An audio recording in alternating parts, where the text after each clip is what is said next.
If you guys feel anything like I do and what happened over in Squirrel Hill, I mean, there's a lot more important things in a football game, I can tell you that. And then when it hits you right in your backyard, it just makes you wonder. Just my heart and prayers go out to everybody.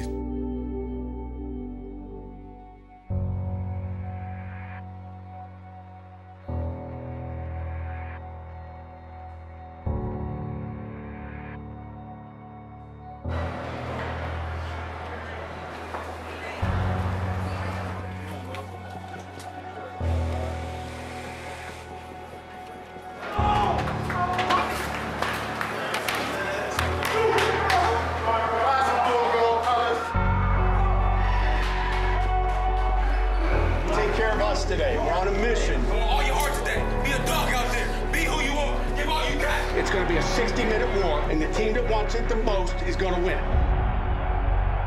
An emotional day in this city for a lot of reasons, but we're looking forward to Pitt, Duke, and Pat Narduzzi seems to have their number. He's 3-0 against them, so here we go. A keeper after the fake, and he's on his way. 15-10, Pickett, touchdown.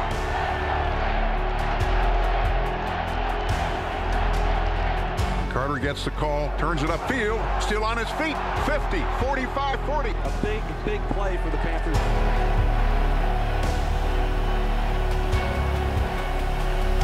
Pickett steps up. He's got a man open down the field. The long pass will be caught for a touchdown. And that's fantastic. And you can spell that with 2 S's. Jones thought about it, dropped it, ball loose. And it looks like Pittsburgh's come up with it, and I think Dwayne Hendricks has it. Hey, it's a 4-point game right now, guys. I told you it wasn't going to be easy. We have got to be better on offense and defense.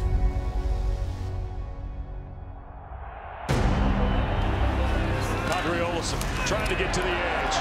He'll score. Touchdown, Pittsburgh. Being chased, still alive, runs to the right, throws against his body, and it's a 2-point conversion to Rafael Araujo-Lopes.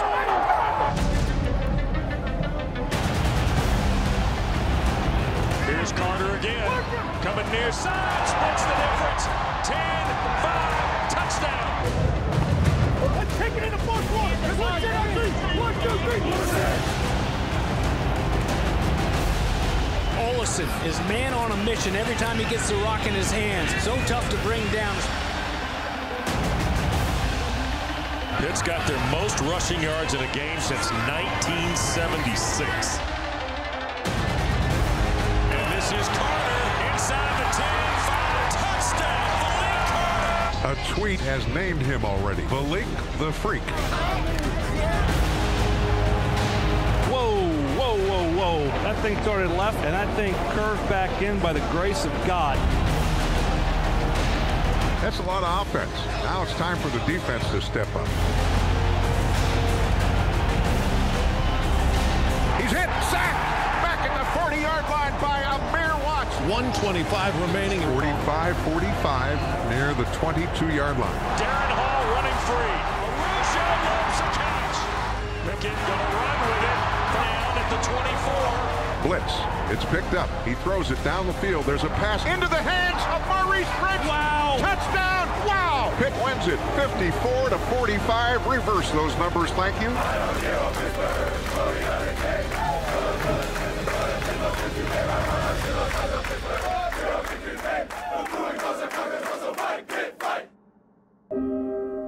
It starts as a game, a gathering of friends. And slowly, as some begin to sit back, others stand out. The joy of playing turns to passion.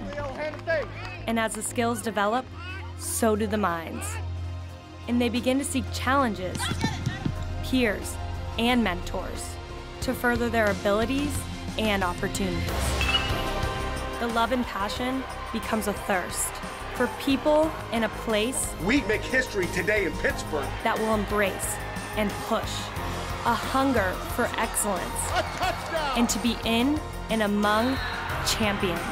These are the dreamers, scholars, leaders. These are the guides, teachers, mentors. And this is the opportunity the challenge, the place. This is Pitt Beyond the Script. This week on Pitt Beyond the Script, a Heinz Field offensive showcase. Caught for a touchdown! As the Panthers topple the Blue Devils with a fourth quarter comeback. Wow! What a incredible play! We'll recap the game with Coach Narduzzi and look ahead to their Friday Night Lights matchup at Virginia. And another of our Hall of Fame Panther profiles. Forever Panther, Dan Marino. Marino goes deep. Don't go away.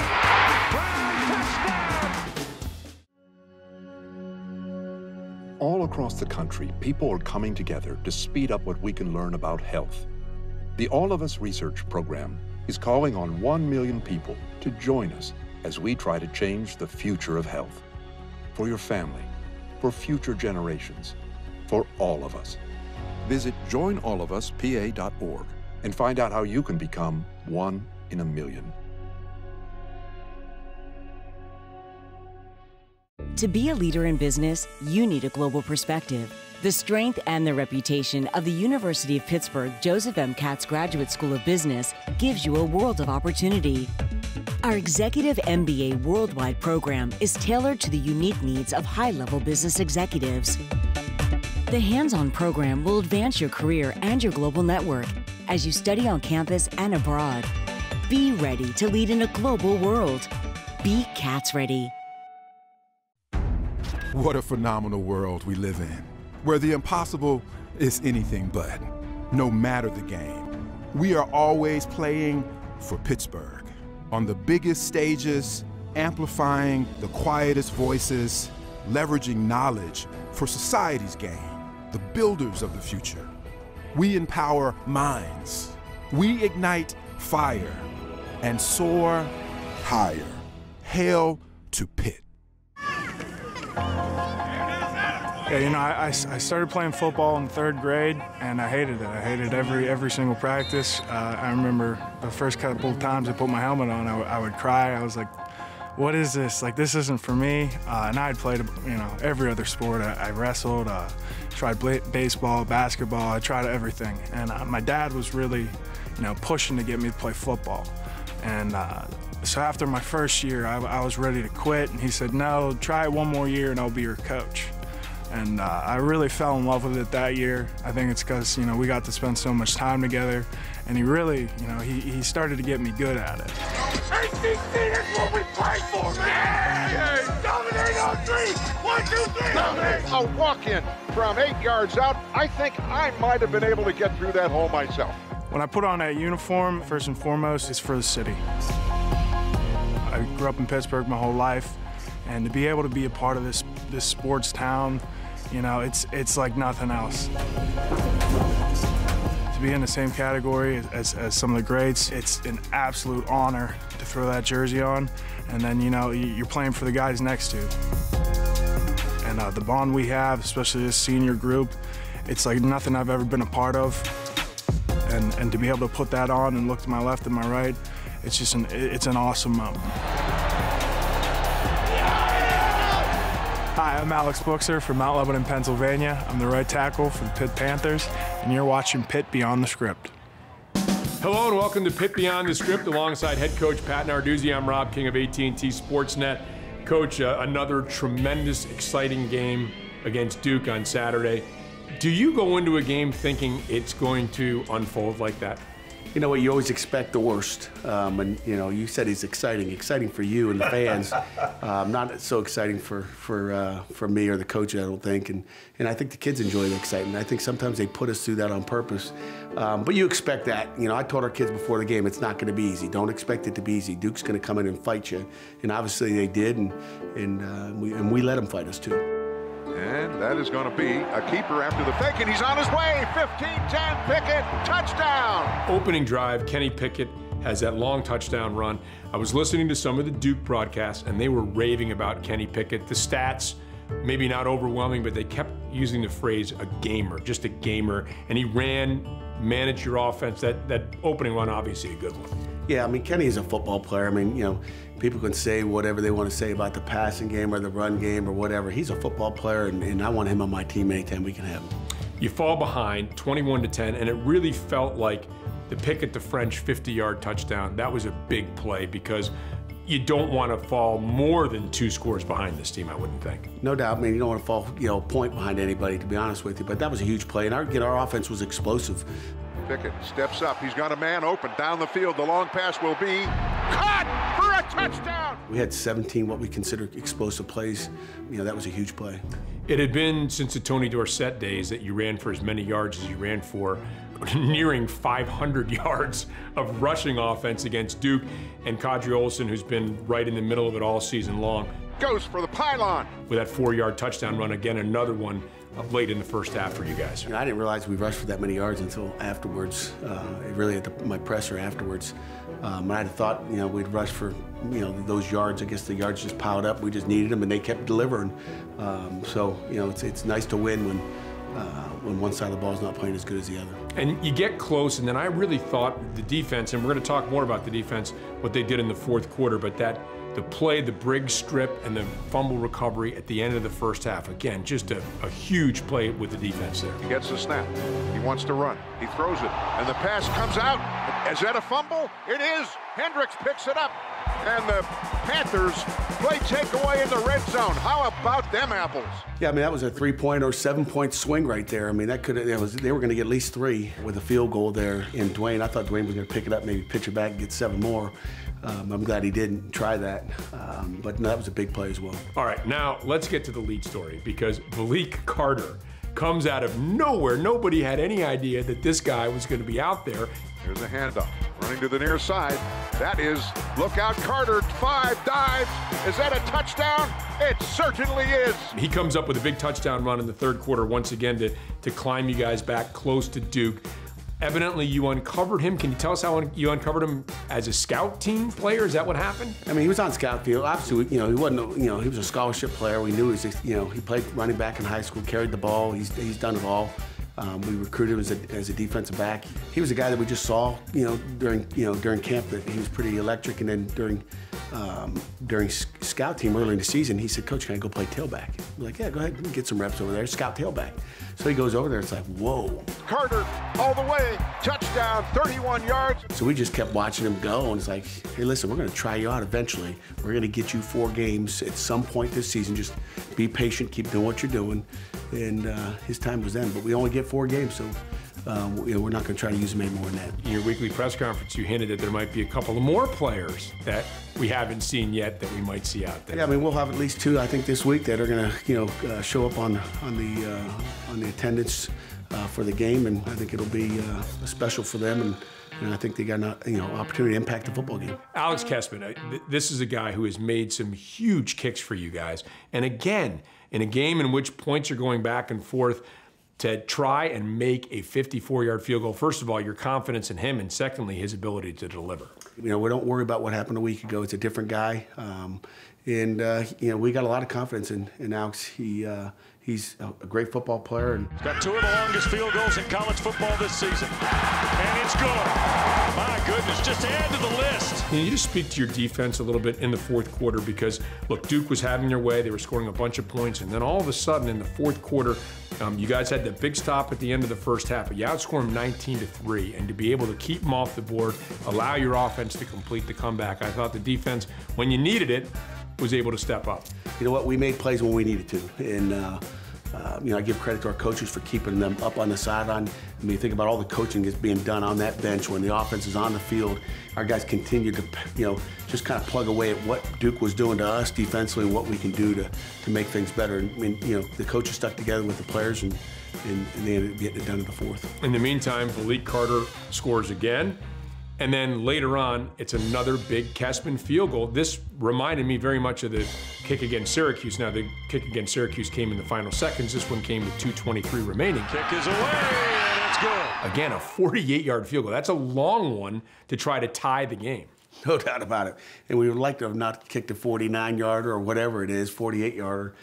We'd like to score a touchdown in that case, but I think we had 2 critical penalties down there. I think Darren Hall, I believe it was the same series, scores a touchdown. We got a backside hold, which eliminated a great run by Darren Hall where he hurdled the guy into the end zone. And then in the waning seconds, you're thinking, okay, one more chance here for Kessman, maybe another big kick, and then instead it's Pickett to French, a gutsy play. Blitz, it's picked up. He throws it down the field. There's a pass into the hands of the intended receiver, Maurice French. Wow. Touchdown.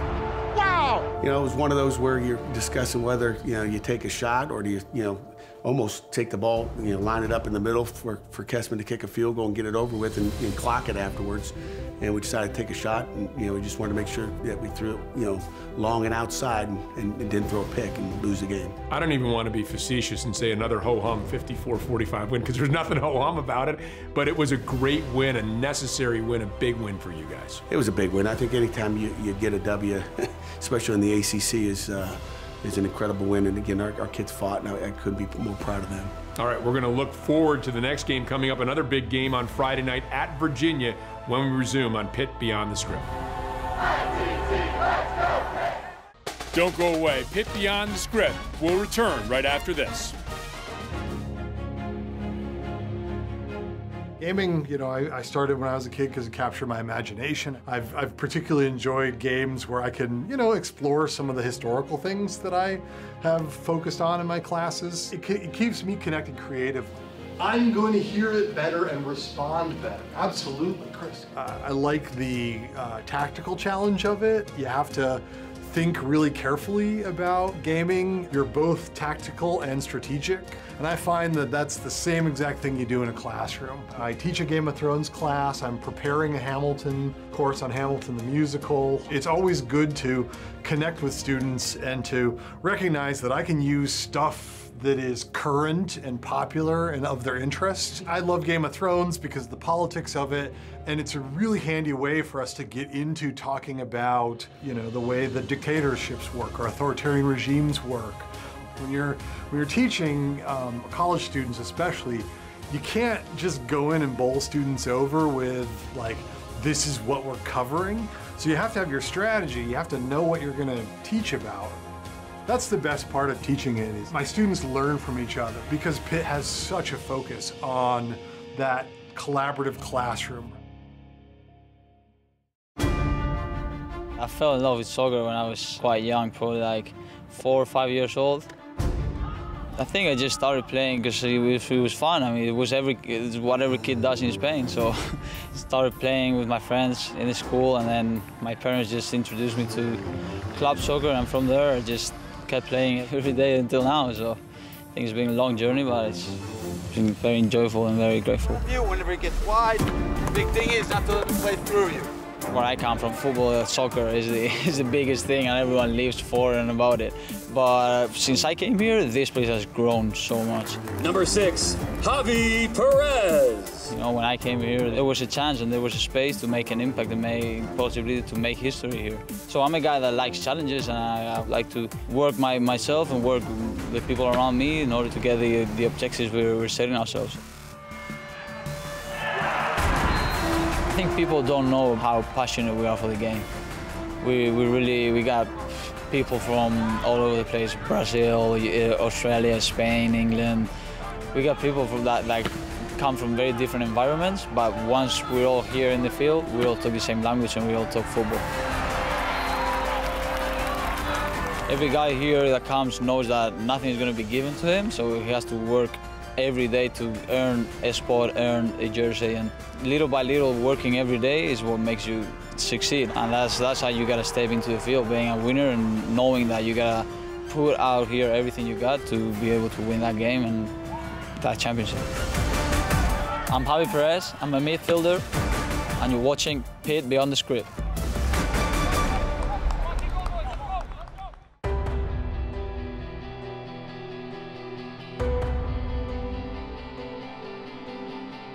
As a kid, I was always told you play for what's on the front of your jersey and what's on the back of your jersey. First, I'd say the university, obviously. You have the Pitt script across your chest. I'm playing for the university first, for those guys that came before me and, representing this prestigious university. Into the end zone comes Quadri Olison. Working towards these championships, giving everything I have for Pitt, and letting them know that these 4 years I'm here, they have all of me, and that I love that I chose this school. The straight ahead run into the end zone, a touchdown for Darren Hall. When I put the jersey on, I'm representing, the university, of course, but I'm also representing my family. Ruggiero Lopes pulls it in. Touchdown, Pitt. Wow, what a play. I think my last name, I represent my family and how my parents raised me and, kind of my journey and everybody that's been a part of that. Ruggiero Lopes down the sideline. Everyone that's, impacted my life and that can watch me play. And, I really like to play for the people back home. Pickett's going to run into the end zone. Touchdown. They're big parts of my life, and I just want to go out there and make them proud. Not only am I repping my family, but I'm representing my brothers. You're playing for the guys next to you. We put so much work in, coaches included. So when you go out there, you just really want to have a lot of pride when you play and lay it on the line. He's into the end zone. I think I might have been able to get through that hole myself. It's a really special team, and the bond we have, especially this senior group, it's like nothing I've ever been a part of, and to be able to put that on and look to my left and my right, it's an awesome moment. We're going out there, to try to get a win every time. So when we put that on, it's time for battle. Dominate on 3! 1, 2, 3! Dominate! When I put on that uniform, it's for the city. And he's sacked inside the 10. You got the city on your back. You have to represent that well. You got to carry that well, and you have something behind you, just a little chip on your shoulder with that when you put that uniform on. The ball is scooped up. Dane Jackson. Jackson's running to the end zone. I'm playing for everyone who supports the University of Pittsburgh. The fans, they give us tremendous support. Everyone sees you. Everyone knows who you are. They know the colors. They know the name.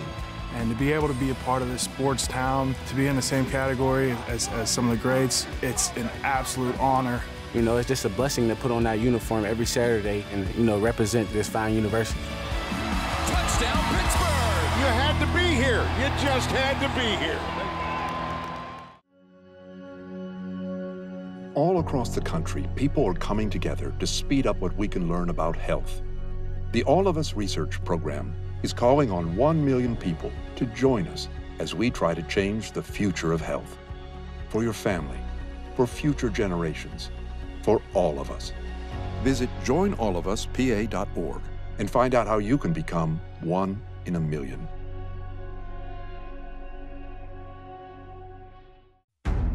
What a phenomenal world we live in, where the impossible is anything but. No matter the game, we are always playing for Pittsburgh.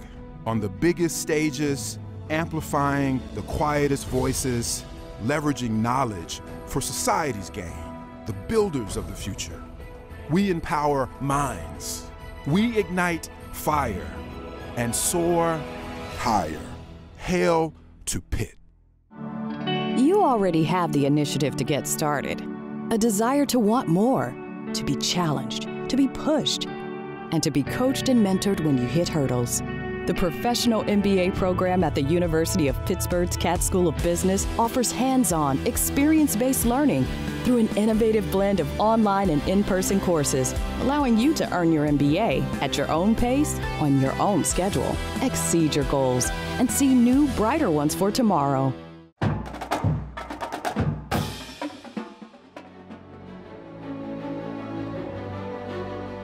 When Pitt was recruiting Dan Marino, it wasn't so much against other colleges, but against the game of baseball. He was drafted by the Kansas City Royals, I do believe, and was a darn good baseball player. A good infielder, and again, solid arm, huh? Can we say that? When he got to Pitt, Jackie Sherrill even told him, he said, Dan, don't let any coach screw you up. Just keep throwing it the way you have been all this time and you'll be fine. Jackie didn't waste any time. Pitt opened up the 1979 season at home against Kansas, and indeed, Danny played. I love this story about him. Danny's first pass was unceremoniously intercepted. The second was almost intercepted. The third, quite poetically, was a touchdown. The thing about Marino was his release, and he learned that from his father. It was kind of interesting to see how defenders would react. They knew it was coming. Linebackers could see, they could even see the passing lane. But by the time they got there, the ball was gone. It was just so impressive, the poise, the passing ability, and just, you knew this guy was headed for stardom. I remember even after they beat Florida State here, Bobby Bowden said that Dan Marino is really a pro quarterback in college football. Could be the last play for him. Marino goes deep. Brown, touchdown! There were ice cubes in his veins. He didn't give a thought to any negative thing. He was going to beat you, and he was going to do everything that he could to do that. And he really wanted to be the best quarterback ever. And by gosh, I think he succeeded. Touchdown for Pittsburgh. In the second half, 6 possessions, 6 scores, 4 touchdowns, 2 field goals for the Panthers. Welcome back to Pitt Beyond the Script. And before we move on to the Virginia game, Coach, I just wanted to kind of reset a little bit. From the beginning of the camp to now, you had the bye week. Where does the team sit now? Obviously, a couple of injuries, key injuries on defense that have hurt you moving forward, but also the maturation of some young players as well. You know, I think we're where we'd like to be. I mean, you know, there's always going to be a season where you got guys that are hurt, whether it be on offense, defense. I feel like we're pretty healthy. We've got some young guys that we're able to play. And it'll just give other guys that opportunity to get in there and make something happen. You've had some heartbreaking losses. Now you've had a couple of really big wins.